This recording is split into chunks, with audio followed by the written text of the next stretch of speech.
What were the four common things?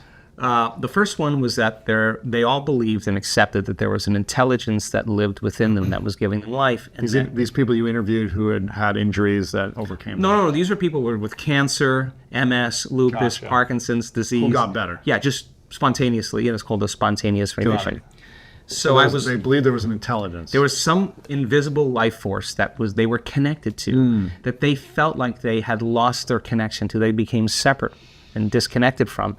And that when they got the diagnosis, they woke up and said, man, I got to connect again, and I got to connect to my essence.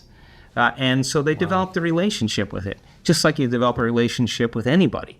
It takes time. You got to be present. You got to connect. You got to experience. You got to be present. All of these things are important elements. So that was the first thing. The second thing was that they realized that it was the mismanagement of their emotions and the hormones of stress that really began to create their condition. Now, stress is when your brain and body are knocked out of balance. Stress is when your body's knocked out of homeostasis. We have an innate mechanism in our body that returns us back to order.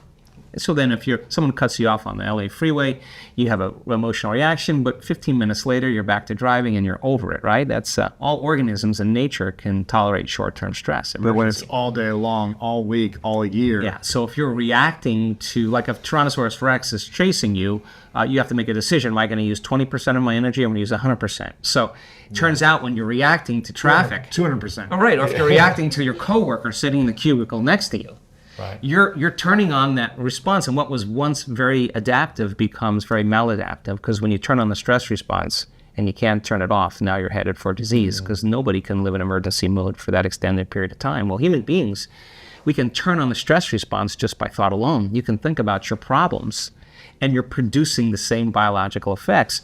So those chemicals give the brain and body a rush of energy.